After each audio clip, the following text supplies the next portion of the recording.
হামলার প্রতিবাদে বাংলাদেশ খেলাফত মজলিস আজ শুক্রবার দেশব্যাপী বিক্ষোভ দিবস পালনের জন্য ঘোষণা করা হয়েছে।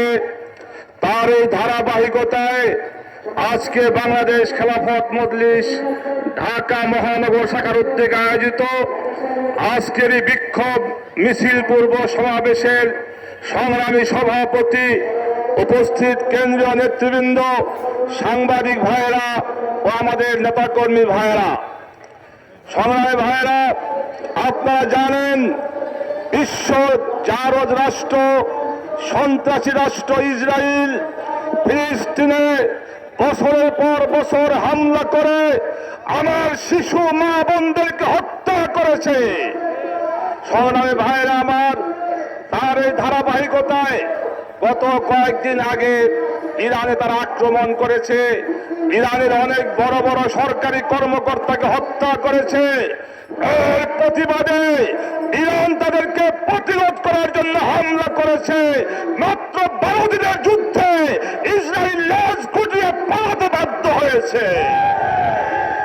আমরা ইসরায়েলের বিরুদ্ধে যে দেশ লড়াই করবে তাদেরকে আমরা সাধুবাদ জানাই।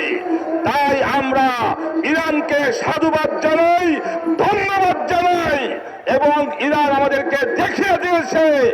আমি মুসলিম বিশ্বকে অনুরোধ করব, শুধু হুঙ্কার আর প্রতিবাদ করলেই চলবে না, এবার ইসরায়েলের বিরুদ্ধে ইরানের মতো প্রতিরোধ হামলা করে ইসরায়েল নামক রাষ্ট্রকে বিশ্বের মানচিত্র থেকে মুছে ফেলতে হবে ইনশাআল্লাহ। আমরা বিশ্বাস করি, যখন মুসলমান শক্তি ঐক্যবদ্ধ হয়ে কুফরি শক্তির বিরুদ্ধে, ইহুদিবাদের বিরুদ্ধে আক্রমণ করবে, ইহুদিবাদ এই বিশ্বে টিকে থাকতে পারবে না। তাই আমি আজকের এই সমাবেশ থেকে পরিষ্কার আহ্বান করি, বিশ্ব মুসলিম নেতৃবৃন্দ, আপনারা ইসরায়েলের বিরুদ্ধে একযোগে আক্রমণ করে ইসরায়েলকে নিশ্চিহ্ন করে দিতে হবে। দ্বিতীয় বিষয় হলো, আমাদের বাংলাদেশে গতকালকে দেখলাম জুলাই যোদ্ধাদের জন্য ভাতা নির্ধারণ করা হয়েছে। আমি সরকারকে পরিষ্কার বলতে চাই, 2013 সালে শাপলা চত্বরে হেফাজত নেতা কর্মীরা জীবন দিয়ে এই ফেসিবাদের বিরুদ্ধে আন্দোলন শুরু করেছিল। 2024-এর 5 আগস্ট সে আন্দোলন বিজয় লাভ করেছে।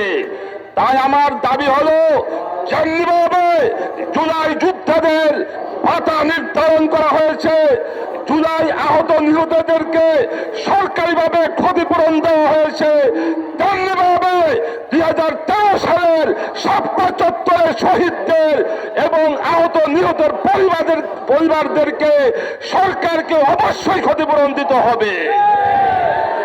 আরেকটি বিষয় বলতে চাই, ইদানিং আমাদের দেশে মব জাস্টিস শুরু হয়ে গিয়েছে। আমরা বাংলাদেশ খেলাফত মজলিস এই মবকে অস্বীকার করি, আমরা এই মব জাস্টিসের তীব্র নিন্দা করি। তবে এই মব জাস্টিসের জন্য আমাদের সরকারও দায়ী, কারণ যারা আওয়ামী লীগের দোষর, যারা ফ্যাসিবাদের দোষর ছিল, তাদেরকে গ্রেফতার করতে সরকার ব্যর্থ হয়েছে।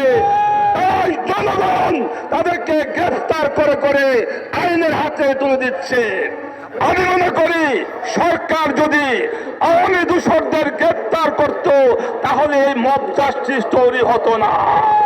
এজন্য এই মব জাস্টিসের জন্য সরকারও দায়ী, প্রশাসনও দায়ী। পরিষ্কার বলি, মব জাস্টিস আমরা সমর্থন করি না। প্রশাসনকে বলবো, আপনারা কর্তৃত্ববাদী হন, শক্তিশালী হন, সকল ধরনের মব জাস্টিস, চাঁদাবাজি, দখলবাজ সবাইকে আপনারা গ্রেফতার করে আইনের আওতায় এনে শাস্তির ব্যবস্থা করুন। সর্বশেষ কথা, এবারের নির্বাচনে দেশের স্বাধীনতা, ইসলাম জনগণের কল্যাণের জন্য আগামী নির্বাচনে ইসলামী শক্তি ঐক্যবদ্ধ হওয়ার বিকল্প কোনো পথ নাই। তাই বাংলাদেশ খেলাফত মজলিস মনে করে আগামী নির্বাচনে সকল ইসলামী দল ও মতকে ঐক্যবদ্ধ করে আগামী নির্বাচনে অংশগ্রহণ করবে ইনশাআল্লাহ।